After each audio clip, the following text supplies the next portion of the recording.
ఇంకన్నింటికంటే ముఖ్యమైనది నిన్న ఆర్టీసీ సమ్మెలోకి దిగబోతున్నది. నిన్న అర్ధరాత్రి నుంచి సమ్మె బాట పట్టింది. ఏమైంది ఈ సమ్మె అంటే,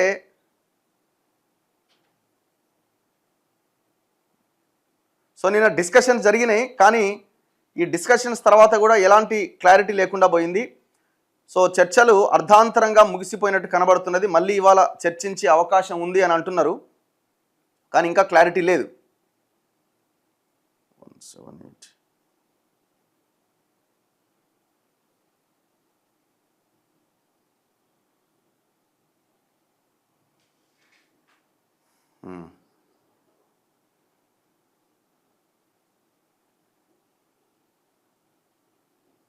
ఒక్క నిమిషం ప్లీజ్.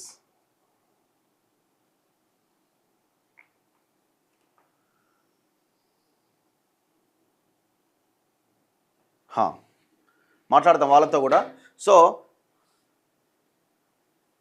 నిన్న చర్చలు జరిపారు. ఆర్టీసీ కార్మికులు ఏప్రిల్ 22 నుంచి సమ్మెలోకి వెళ్తామని ప్రకటించిన నేపథ్యంలో రాష్ట్ర ప్రభుత్వం రవాణా R&B శాఖల స్పెషల్ CS వికాసరాజ్ చైర్మన్గా మంగళవారం కమిటీ నియమించింది.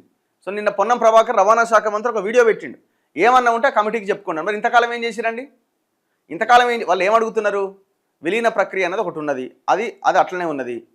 అన్నింటికంటే ముఖ్యంగా యూనియన్లను మళ్ళీ పునరుద్ధరిస్తామని ఒక డిమాండ్ ముందు పెట్టారు. డిమాండ్ కాదు అది, మీరు కాంగ్రెస్ అధికారంలోకి వచ్చే ముందు మీరు ఇచ్చిన హామీనే. కేసీఆర్ యూనియన్లు రద్దు చేసినప్పుడు, వాళ్ళు 50 రోజులకు పైన సమ్మెలు చేసినప్పుడు మీరంతా ఆయా కార్యక్రమాల్లో పాల్గొని ఆ టెంట్ల కింద మీరు కూడా ధర్నాలు చేసి వాళ్ళ ఓట్లు పొందిరు. మీరంతా ఎలక్షన్స్ టైంలో మీరు యూనియన్లు మేము పునరుద్ధరిస్తామని చెప్పారు. ఇప్పుడు అదొక్కటి అడగకూడదు అంటున్నాడు పొన్నం ప్రభాకర్. మరి అదొక్కటి అడగకుండా ఏం అడగాలి? మరి ఇంకా భయంకరమైన విషయం ఏంటంటే, ఆర్టీసీలో జరుగుతున్నది ఈ మెగా కృష్ణారెడ్డికి సంబంధించిన ఒలెక్ట్రా ఈవీ వెహికల్స్ పేరుతోటి ఇంకొకటి ఏదో కంపెనీ ఉంది, ఏదో JBM అని ఇంకో కంపెనీ ఉంది. ఈ 2 కంపెనీలకి మొత్తం బస్ స్టాండ్లు డిపోలే అప్పచెప్తున్నారు. దాదాపు హైదరాబాద్, వరంగల్, కరీంనగర్ ఇట్లా అక్కడోటి 6-7 డిపోలను వాళ్ళకి అప్పగించేసారు. మొత్తం అక్కడ కనీసం ఆర్టీసీ కార్మికులకు ఎంట్రీ లేదు. అక్కడ మొత్తం వాళ్ళకి హ్యాండ్ ఓవర్ చేసేసినారు ఆ డిపోలు. వాళ్ళు మొత్తం ప్రైవేటు గుత్తాధిపత్యంలకి ఈ డిపోలు మొత్తం మావే అని వాళ్ళు అక్కడ పెత్తనం చెలాయిస్తున్నారు. ఇంత భయంకరమైన పరిస్థితి ఎందుకు వచ్చింది? దాదాపు వేలాది కోట్ల, లక్ష కోట్లకు పైన ఆస్తులు విలువ ఉన్నటువంటి ఆర్టీసీ భూములను లేపేయడానికి ఒక భయంకరమైన కుట్ర జరుగుతున్నది. దీన్ని మొత్తం ప్రైవేటైజ్ చేయడానికి కుట్ర జరుగుతున్నది. ఈవీ వెహికల్స్ వాళ్ళు అంటున్నారు, ఆర్టీసీ జేఏసీ ఈవీ వెహికల్స్ తయారు చేసేటువంటి సామర్థ్యం ఆర్టీసీకి ఉన్నది, అద్భుతమైన టెక్నాలజీ మనకు ఉన్నది. మన దగ్గర ఒక బస్సు కూడా దాదాపు 2.5 సంవత్సరాల నుంచి ఒక బస్సును మేము తయారు చేసి నడిపిస్తున్నామని కూడా చెప్తున్నారు. మరి ఎందుకు ఎవడో ప్రైవేటోడు ఇది? అది కేంద్రం పాలసీ, అది యాక్చువల్గా. మరి మోదీ పాలసీని రేవంత్ రెడ్డి నువ్వెందుకు అమలు చేస్తున్నావు? మోదీ పాలసీ, మీరు ఇద్దరు బద్ధ శత్రువులు కదా, మీరు ఇండిపెండెంట్గా ఉండాలి కదా.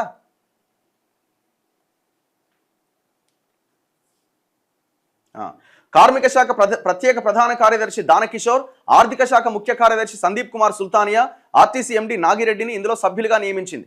ఆర్టీసీ ఉద్యోగులు లేవనెత్తిన సమస్యలు పరిశీలించి 4 వారాల్లోగా ప్రభుత్వానికి నివేదిక సమర్పించాలని కమిటీని ఆదేశించింది. ఈ కమిటీ జేఏసీ నాయకులతో సచివాలయంలో మంగళవారం చర్చలు జరిపింది. సాయంత్రం నుంచి రాత్రి వరకు 3 గంటల పాటు చర్చలు జరిగాయి. డిమాండ్లు విన్న ఉన్నతాధికారులు ప్రభుత్వానికి 4 వారాల సమయం ఇవ్వాలని కోరారు. తమ సమస్యల పరిష్కారానికి చాలా కాలంగా ఎదురు చూశామని, ఇంకా ఆగేది లేదని జేఏసీ నేతలు స్పష్టం చేస్తున్నారు. ఇంకో 4 వారాలు అయితే పోస్ట్ పోన్ అయింది కదా, చూద్దాంతి ఇంకో 4 రోజుల తర్వాత. చర్చలు విఫలమయ్యాక అంతకుముందు అజామాబాద్లోని ఆర్టీసీ జేఏసీ కార్యాలయంలో జరిగిన సమావేశంలో జేఏసీ నేతలు మాట్లాడారు. తప్పనిసరి పరిస్థితుల్లోనే సమ్మెకు వెళ్తున్నాం అని జేఏసీ చైర్మన్ ఈదురు వెంకన్న అన్నారు. మా సమస్యల్ని ప్రభుత్వానికి వివరించాం. కమిటీ 4 వారాల సమయం అడిగింది. మేము అడుగుతున్నవి కొత్త డిమాండ్లు కావు, ప్రభుత్వం ఎన్నికల సమయంలో ఇచ్చిన హామీలే. మా మాట వింటే వినండి, లేదంటే లేదు అని కమిటీ పేర్కొన్నది. న్యాయమైన డిమాండ్లు సాధించే వరకు సమ్మె కొనసాగిస్తాం. ఇది మరో సకల జనుల సమ్మెగా మారబోతున్నది. నష్టాల్లో ఉన్న మెట్రోను ప్రభుత్వంలో కలిపేందుకు ప్రయత్నాలు చేస్తున్నారు, ఆర్టీసీని మాత్రం పట్టించుకోవట్లేదు. ఒప్పంద పొరుగు సేవల అంటే అవుట్సోర్సింగ్ సిబ్బంది కూడా సమ్మెలో పాల్గొనాలి అని JAC vice chairman Thomas Reddy మాట్లాడుతూ, రాష్ట్ర ప్రభుత్వంతో ఇక తాడో పేడో తేల్చుకుంటాం, ప్రభుత్వం వేసింది కాలయాపన కమిటీ అని విమర్శించారు. జేఏసీ ఇతర నేతలు మిగతా వాళ్ళంతా పాల్గొన్నారట. ఇందులో కార్మికులు విధులకు హాజరు కావాలి, ఆర్టీసీ MD ఇది బెదిరించుడు కార్యక్రమం, ఎస్మా ప్రయోగిస్తాం, ఇంకోటి చేస్తాం. కేసీఆర్ ఇట్లనే ఎస్మాల్ బిస్మాల్ అనే 52 రోజులు ధర్నా చేస్తే ఏం చేయగలిగిండు? చివరికి మళ్ళీ వాళ్ళనే పిలుచుకొని ఆడ ప్రగతి భవన్లో కూర్చోబెట్టి మళ్ళీ బిర్యానీ తినిపించి మళ్ళీ పంపించాల్సిన పరిస్థితి వచ్చింది. సరే ఆ హామీలు నెరవేర్చలేదు పక్కన పెట్టండి, రేపు నీకు అదే పరిస్థితి ఎదురవుతుంది. ఆర్టీసీలో ఉద్యోగుల సమస్యల పరిష్కారం విషయంలో రాష్ట్ర ప్రభుత్వం సానుకూలంగా ఉందని, అందరూ విధులకు హాజరు కావాలని ఆర్టీసీ ఎండీ నాగిరెడ్డి విజ్ఞప్తి చేశారు. కార్మిక సంఘాల నేతలతో చర్చల అనంతరం ప్రకటన విడుదల చేశారు. కార్మికులు కోరుతున్న డిమాండ్లలో కొన్ని ఆర్థిక పరమైనవి, సంక్లిష్టమైన అంశాలున్నాయి. వాటిని పరిశీలించి పరిష్కరించడానికి ప్రభుత్వానికి కనీసం 4 వారాల సమయం పడుతుంది. సమస్యలను దశల వారీగా పరిష్కరించేందుకు ప్రభుత్వం సిద్ధంగా ఉంది. కొన్ని సంఘాలు వాస్తవాలు విస్మరించి సమ్మెకు పిలుపునిస్తూ కార్మికులను తప్పుదోవ పట్టిస్తున్నాయి. సంస్థ ప్రయోజనాలు దృష్టిలో పెట్టుకోవాలి. కార్మికులందరూ విధులకు హాజరై ప్రభుత్వానికి సహకరించాలి అని ఎండీ కోరారు. ఇప్పుడు ఫైనాన్షియల్గా ఎలాంటి ఇబ్బంది లేనటువంటి డిమాండ్స్ కొన్ని ఉన్నాయి కదా, ఇప్పుడు యూనియన్లు పునరుద్ధరించాలి అంటున్నారు. రైట్, ఒక ప్రకటన చేయండి, యూనియన్లని మేము నెల రోజుల్లోపు పునరుద్ధరిస్తాం, అయిపోయా. ఒక డిమాండ్కి పరిష్కారం దొరికినట్టే కదా, దానికి ఏం పైసా ఖర్చు లేదు కదా దానికి. చెప్పండి, వాళ్ళు పీఆర్సీ అడుగుతున్నారు, 2021 పెండింగ్ ఉన్నది. ఆ పీఆర్సీని మేము అమలు చేస్తే ఇంకొక నెల రోజుల సమయం ఇవ్వండి, 2 నెలల సమయం ఇవ్వండి అని అడగండి. వాళ్ళ రిటైర్మెంట్ బెనిఫిట్స్ ఒకసారి జేఏసీ చైర్మన్ వెంకన్న గారికి ఫోన్ చేద్దాం.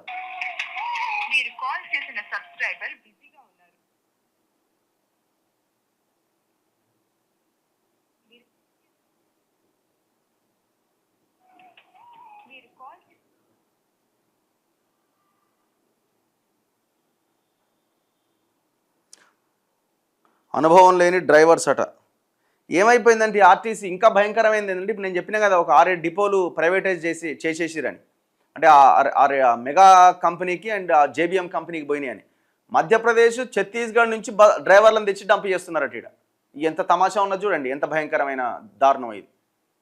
అక్కడి నుంచి వచ్చి ఇక్కడ డ్రైవర్లుగా పనిచేస్తున్నాయి. ప్రైవేట్ ఏముంటుంది, ఎట్లాగైతే రియల్ ఎస్టేట్ వెంచర్లలో మనం అక్కడ పోతే మొత్తం బీహారోడు యూపీఓడు కనబడతాడో, ఆర్టీసీలో కూడా వీళ్ళు వచ్చేసినారట, బీహారోడు, ఛత్తీస్గఢ్ వాడు, ఇంకోడు.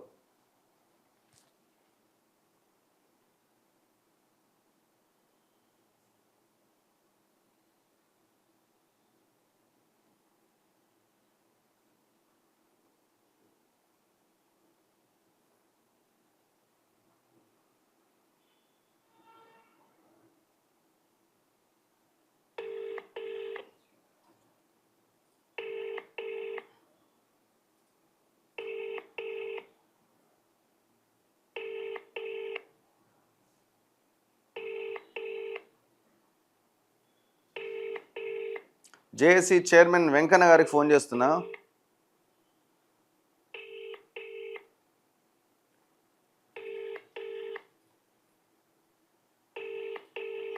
మీరు కాల్ చేస్తున్న వ్యక్తి సమాధానం ఇవ్వడం లేదు, దయచేసి మళ్ళీ ప్రయత్నించండి.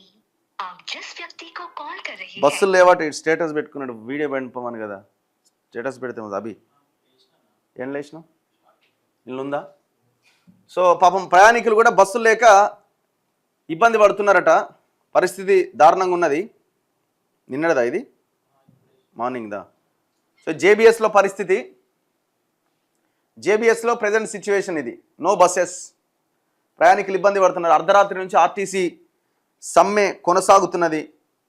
మరి ప్రభుత్వం ముందస్తుగా ఆలోచించి వాళ్ళు ఎప్పటి నుంచో చెప్తున్నటువంటి ఈ సమ్మె ప్రకటనని విరమింపజేయడానికి ఏదో ఒక ప్రయత్నం చేయాల్సి ఉండే కదా, కనీసమైన ప్రయత్నం చేయాల్సి ఉండే కదా. ఇక మీకు తిరుగుతున్న బస్సులు కూడా అవుట్సోర్సింగ్ వీళ్ళని పెట్టి నడిపిస్తారు. సో వాళ్ళు అవుట్సోర్సింగ్ వాళ్ళు కూడా సమ్మెలో పాల్గొనాలని ఆర్టీసీ కార్మికులు డిమాండ్ చేస్తున్నారు. సో ప్రభుత్వం ఇప్పటికైనా తలొగ్గాల్సిందే, చర్చల ద్వారా ప్రతిదీ పరిష్కరించుకోవచ్చు. సో మీరు అంటున్నారు మహాలక్ష్మి పథకాన్ని మేము చాలా గొప్పగా సక్సెస్ చేశామని. ఆర్టీసీ కార్మికులు లేకుండా ఆ మహాలక్ష్మి పథకం సక్సెస్ అవుతుందా? అవకాశం ఉందా? లేదు కదా.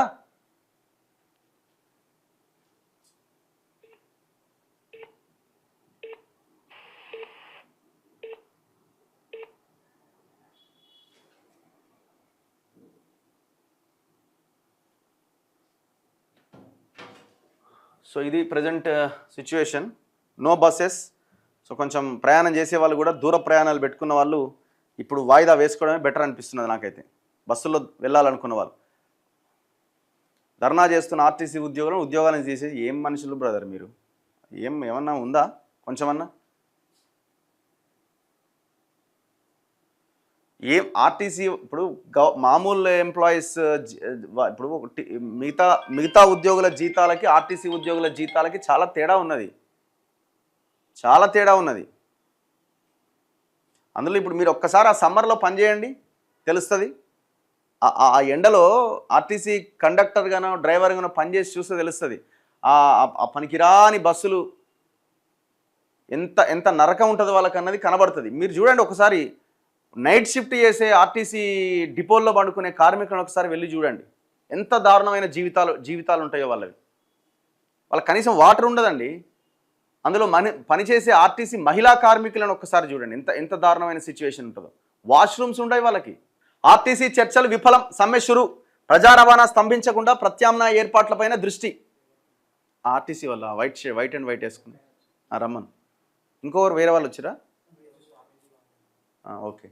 ఆర్టీసీ చర్చలు విఫలం, సమ్మె షురు, ప్రజా రవాణా స్తంభించకుండా ప్రత్యామ్నాయ ఏర్పాట్లపైన సర్కారు దృష్టి, కమిటీల పేరుతో కాలయాపన చేస్తున్నారు. జేఏసీ చైర్మన్ ఈదురు వెంకన్న గత్యంతరం లేక సమ్మెకు వెళ్తున్నట్టు వెల్లడి. సర్కారు సానుకూలంగా ఉంది, ఉద్యోగులు డ్యూటీకి రావాలి. సర్కారు సానుకూలంగా ఉందంటే హామీలను నెరవేరుస్తున్నారా? రాత్రి వీళ్ళు డిస్కషన్ జరిపినట్టున్నారు, చర్చలు విఫలమైనవి, సమ్మె కొనసాగుతున్నది, మొత్తం ఆర్టీసీ బస్సులు బంద్. నమస్తే అన్న. సో ఆర్టీసీ జేఏసీ నిన్న ఆర్టీసీ యాజమాన్యంతో ప్రభుత్వంతో చర్చలు జరిపింది. ప్రభుత్వం అంటున్న కమిటీ వేసినాం మేము, ఆ కమిటీతో కూర్చోండి అని చెప్తే వీళ్ళందరూ ఆ కమిటీతో కూర్చున్నారు. కమిటీ ఏమో మాకు 4 వారాల సమయం ఇవ్వండి, మేము ఆలోచిస్తాం, చేస్తాం, చూస్తామని వాళ్ళు చెప్తున్నారు. ఇదంతా కూడా కాలయాపన కోసం వేసినటువంటి కమిటీనే. ఎందుకంటే ఏం వేయకపోతే జనాలు తిడతారు కాబట్టి ఒక కమిటీ వేసింది. మరి ఇదేదో ముందే ఆ కమిటీ వేసి విడతల వారీగా చర్చలు జరిపుంటే ఈ పాటి సమస్యకు పరిష్కారం దొరికేది కదా. పోనీ వాళ్ళు ఏమైనా అడుగుతున్న డిమాండ్స్ న్యాయబద్ధమైనవి కావు, అరే ఇక్కడ వీళ్ళు పెద్ద పెద్ద జీతాలు అడుగుతున్నారు లేకపోతే ఇంకేదో అడుగుతున్నారని కాదు కదా. ఫైనాన్షియల్గా ₹1 కూడా ఖర్చు పెట్టకుండా తీసుకునే నిర్ణయాలు కొన్ని ఉన్నాయి. యూనియన్లు పునరుద్ధరించాలి అంటున్నారు, రూపాయి ఖర్చు లేదు కదా. ఒక్క జీవోతోనో లేకపోతే ఒక నిర్ణయంతోనో ఒక సంతకంతోనో అయిపోతుంది. మరి ఆ పని ఎందుకు చేయట్లే? సో ఇంకా చాలా అంశాలు ఉన్నాయి ఇందులో. టోటల్ తెలంగాణ ఆర్టీసీని ప్రైవేట్ కంపెనీలకు కట్టబెట్టి ఒక భయంకరమైన కుట్ర జరుగుతున్నది. ఇప్పటికే 6-7 డిపోలు వాళ్ళ చేతిలోకి వెళ్ళిపోయినాయి. జేబిఎం అనే ఒక కంపెనీ చేతిలోకి వెళ్ళిపోయింది. మెగా కృష్ణారెడ్డి సంబంధించిన ఒలెక్ట్రా అనే కంపెనీల చేతిలోకి వెళ్ళిపోయినాయి. ఎందుకంటే ఈవీ వెహికల్స్ని మేము ప్రోత్సహిస్తున్నాం అన్న దాంట్లో భాగంగా, పర్యావరణాన్ని కాపాడుతున్నాం అన్న దాంట్లో భాగంగా ఆర్టీసీని అప్పచెప్తున్నారు. మాట్లాడదాం. ఆర్టీసీ జేఏసీ నాయకులు ఉన్నారు. నమస్తే అన్న. ఏ యూనియన్ అన్న మన తెలంగాణ మజ్దూర్ యూనియన్. ఏం జరిగింది ఇంతకి?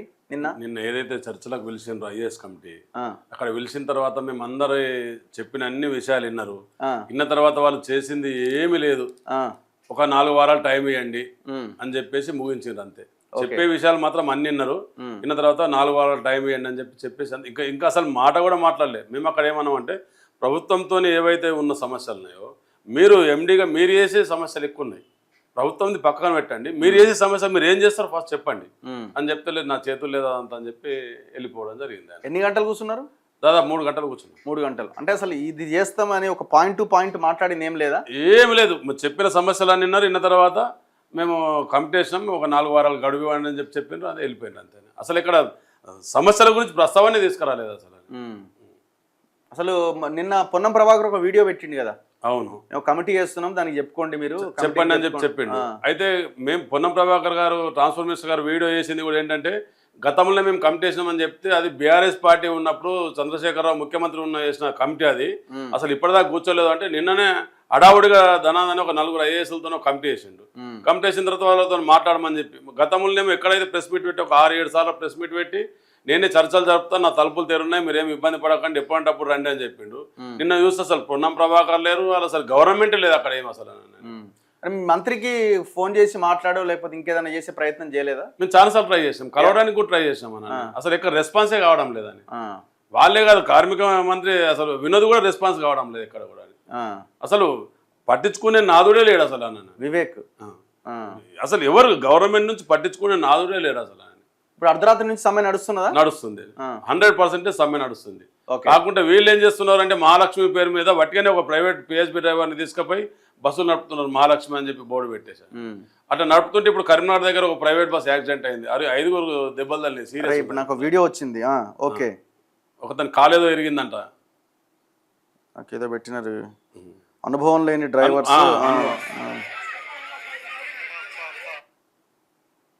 అసలు చెప్పేటి ఒకటి చేసేది ఒకటి. అసలు గవర్నమెంట్ అంటే మీరు మీ డిమాండ్స్ ఏంది, అసలు ఏం అడుగుతున్నారు మీరు? ఇప్పుడు మేము 32 డిమాండ్లతో ఇదే కరీంనగర్ ఇది అని కాలు ఇరిగిపోయింది, తల పగిలింది, ప్యాసింజర్ భయానికి అంత ముందర డ్యామేజ్ చూడండి, భయంకరంగా డ్యామేజ్ అయిపోయింది. ఎందుకంటే రోడ్ మీదకి వెళ్ళి తీసుకొచ్చి ఆటో డ్రైవర్లను 2 బస్సు కరీంనగర్ 2 డిపో ఎవరు ఇది? ఆర్టీసీ చేతులు. ఆర్టీసీ ఇట్లాంటి ఈ ప్రయాణికులను ఇట్లా చనిపోతుంటే దీనికి బాధ్యత గవర్నమెంట్ వహించాలి కదా. ఇప్పుడు అనుభవజ్ఞులు తీసుకొస్తేనే ఏం కాదు, ఇప్పుడు మా బస్సులు నడపాలని చెప్పి సమ్మెను ఎట్లా విచ్ఛిన్నం చేయాలనే ఉద్దేశంతో చేస్తే రేపొద్దున దీనికి బాధ్యత ఎవరు వహించాలా? ట్రాన్స్పోర్ట్ మినిస్టర్, గవర్నమెంట్ బాధ్యత వహించాలా. ఎవరైనా చనిపోతే మాత్రం మేము ఎట్టి పరిస్థితుల్లో వాళ్ళని బాధ్యత చేస్తాం. ఎందుకంటే సో ఏం డిమాండ్స్ ఉన్నాయి మీకు, ఏం అడుగుతున్నారు? మేము ఏదైతే వాళ్ళు మొదట మనకు బీఆర్ఎస్ పెట్టేటప్పుడు 55 రోజులు 5/10/2019 రోజు సమ్మె చేసినాము, వాళ్ళు సతాయించని మిమ్మల్ని మీకు ఏం డిమాండ్ చేయాలని చెప్పేసి వీళ్ళు ఎన్నికలకు పోయేటప్పుడు ఒక 6 గ్యారంటీలు ఇచ్చింది మాకు కూడా. ఏది యూనియన్ రెస్టోర్ చేస్తాం, మిమ్మల్ని ప్రభుత్వ విధులతో సమానంగా చూస్తాం, మీకు జీతభత్యాలను గవర్నమెంట్ నుండి ఇస్తాం, మీకు 2017 పిఆర్సీ 21 పిఆర్సీ కూడా మేమే ఇస్తాం, మీ అందరినీ అసలు మీకు ఏ ఇబ్బంది లేకుండా చూస్తామని చెప్పి మాతో ఓట్లు వేయించుకొని దాదాపు ఈ గెలవడానికి ముఖ్యమంత్రి గారు కూడా చెప్పిండ్రు, గెలవడానికి ఆర్టీసీ కార్మికులే కారణము. ఎందుకంటే ఒక 10-15 సీట్లు 1500, 2000, 1000, 300-400 ఓట్లతోనే గెలిచాం కనుక వీరి వల్లనే మేము గెలిచామని చెప్పిండ్రు. చెప్పిన తర్వాత మాతో పని అంతా అయిపోయింది, అంత చేసుకున్న తర్వాత కాలాపాయన చేస్తున్నారు ఇప్పుడు అని. 2025 కూడా మేము సమ్మె నోటీస్ ఇచ్చినాం ఇవే డిమాండ్ల మీద. ఒక ఎలక్ట్రికల్ బస్సులు తప్ప మిగతా అన్ని డిమాండ్ సేమ్ అవే ఉన్నాయి. అప్పుడేమో ఇండియా పాకిస్తాన్ వార్ నడుస్తుండే, 7వ తారీఖు నాడు ఉంది, 6వ తారీఖు నాడు చర్చలు ఉండే. వార్ నడుస్తుంది కనుక మరి మనం ఎందుకంటే దానివల్ల కొద్ది ఇబ్బంది ఎదురవుతుంది అని చెప్పి సరే అని చెప్పి అప్పుడు వాయిదా వేసుకున్నాం. అప్పటి నుంచి ఈ రోజు దాకా ఇప్పటిదాకా అసలు దాని గురించి మాట్లాడిందే లేదు. మేము ఎన్నో దఫాలుగా పోయి మాట్లాడితే కూడా అసలు దాన్ని పట్టించుకుంటే లేదు, అసలు టైం ఇవ్వడం లేదు ఏమన్నా అంటేనని. చూస్తా నేను కాకుండా ఒకటి మాత్రం చెప్తున్నాను ప్రయాణికులకు కానీ వేరే వారికి, ఎందుకంటే నేను పిలవడానికి రెడీ ఉన్న వాళ్ళు రావడం లేదన్న ఉద్దేశంతో పిలిస్తే ఆయన రావడం లేదు, అసలు నేను పోతే ఆయన లేడు అసలు అని. ట్రాన్స్పోర్ట్ మినిస్టర్ గారే లేరు, అసలు అధికారులు అసలు ఒక్క గవర్నమెంట్ నుంచి ఎవరు లేనే లేదు అసలు. ఒక 4 వీక్స్ టైం ఇస్తున్నారు కదా మీకు, అది ఎందుకు మీకు ఓకే లేదు అంటే మీరు ఎందుకు కుదరదు అంటున్నారు? 4 వీక్ గత సంవత్సరం నుంచి కూడా అదే మాట చెప్తున్నాడు కదా, గత సంవత్సరం నుంచి అదే మాట చెప్తున్నాడు. అదే మేము ఇప్పుడు మార్చి 13వ తారీఖు నాడు సమ్మె నోటీస్ ఇచ్చినప్పుడు అప్పుడే కమిటీస్ అయిపోతుండే కదా ఇప్పటిదాకా. అవును, అప్పుడే అంటే ఇదంతా కావాలని చెప్పేసి ఇదంతా నాటకాలు, వేరే ఏం లేదు. మనం కార్మికులకు చేయాలనే తపన లేదు, మాటలు చెప్పి కుర్చీలో ఊకుండేటట్టుకే మట్టికి ఆ తర్వాత ఏం లేనే లేదు ఇక మళ్ళీ అని. అది అంటే యథా రాజా తథా ప్రజ అన్నట్టు ఆ గవర్నమెంట్ ఏం చేసిందో ఈ గవర్నమెంట్ మళ్ళీ దాంట్లో నడుస్తున్నారు వీళ్ళు కూడా చేసింది ఏం లేదు. ఎందుకు ప్రజలకు చెప్పడమే, నా తలుపులు తెరినాయి మీరు ఎప్పుడైనా రావచ్చు పోవచ్చు అని చెప్పేసి ప్రజలు దాదాపు ఒక 7 సార్లు ప్రెస్ మీట్ పెట్టి చెప్పిండు పొన్నం ప్రభాకర్ గారు మినిస్టర్ గారు, మీరు ఎప్పుడైనా రావచ్చు పోవచ్చు అని. సరే నిన్న పిలిచి ఆయన లేడు అక్కడ. అంటే ప్రజల్ని తప్పుదో పట్టించడానికి కొరకే ఒక నాటక పద్ధతి ప్రకారం చేస్తున్నది గవర్నమెంట్. ఏం బకాయిలు పెండింగ్ ఉన్నాయి ఇంకా మీకు? 2017 రావాల్సిన పిఆర్సీలు పెండింగ్ ఉన్నాయి. 2017 కంప్లీట్ చేసామన్నారేమో. ఓన్లీ 16% అయ్యారు ఆ గవర్నమెంట్ ఇచ్చినప్పుడు, 5% వీళ్ళు ఇచ్చిండ్రు. వీళ్ళు 21% చేసిండ్రు. 21% చేసి 6% అయ్యారు గుంజేసిండ్రు అక్కడికి వెళ్ళి మళ్ళీ. ఓకే, వెంకన్న గారు కాల్ చేస్తున్నట్టున్నారు. నమస్తే అన్న, బాగేనా? నమస్తే. ఏం పరిస్థితి? నిన్న చర్చలు ఎంతవరకు వచ్చినాయి? నిన్న చర్చలో అది ఒక ఐఏఎస్ కమిటీ వేసారన్న, 3 ఐఏఎస్లతోని. తర్వాత మన వికాస్ రాజు చైర్మన్ గా, మిగతా ఐఏఎస్ మన నందకిషోర్ అని, తర్వాత దానకిషోర్ అని, తర్వాత ఇంకొక అతని పేరు సుల్తానియా. మరి ఇప్పుడు ఏంది, ఇప్పుడు వాళ్ళు ఒక 4 వీక్స్ టైం పెట్టినట్టున్నారు, మీరు ఆగొచ్చు కదా? 4 వీక్స్ టైం పెట్టిరండి. 4 వీక్స్ టైం పెట్టడానికి మేము ఆగడానికి సిద్ధము.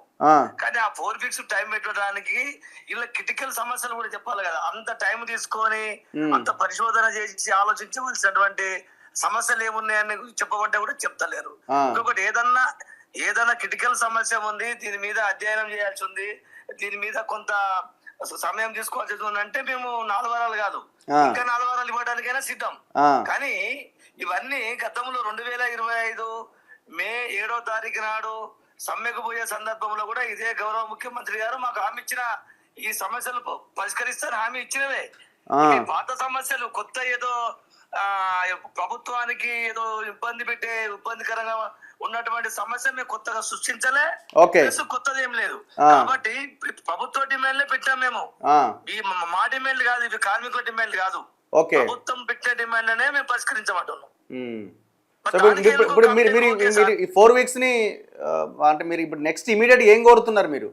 మాకేం లేదు, ఇప్పుడు తక్షణం పరిష్కారం చేసే సమస్యలను ఎందుకు చేయట్లేదు? ఓకే, ఇప్పుడు ఏదన్నా జటిలమైన సమస్య ఉందంటే దానికి సమయం కూడిందంటే అర్థం ఉన్నదండి. ఇప్పుడు తక్షణం పరిష్కారం చేసే వాటికి మీరు ఎందుకు సమయం ఎందుకు కోరుతున్నారు? తక్షణం ఏం చేయొచ్చు? తక్షణం ఇమీడియట్ గా ఏం చేయొచ్చు? ప్రభుత్వంలో విలీనం చేస్తాము, ఒక అపాయింటెడ్ డేట్ ప్రకటిస్తున్నాము, మేము జీవో విడుదల చేస్తున్నాము అలానే ఈ రోజు నుంచి అని చెప్పేసి అయిపోతుంది. ఇంకొకటి ఈ యూనియన్లకు వెంటనే ఎన్నికలు పెడతాము, ఒక 2 నెలల 3 నెలల దాటిన తర్వాత మేము 2-3 నెలల్లో మేము ఎన్నికలు పెడతాం అని చెప్పేసి ఆదేశిస్తే సరిపోతుంది. మళ్ళీ ఇంకొక విషయం ఏంటంటే ఈ 2021 వేతన సవరణ ఉన్నది, మేము 30% అడిగాము, ప్రభుత్వ ఉద్యోగులకు మాకు 28% తేడా ఉన్నది. ఎంత ఇస్తారు దాని మీద? ఒక అదేమన్నా సార్, అది కూర్చొని మాట్లాడుకోవచ్చు కదా.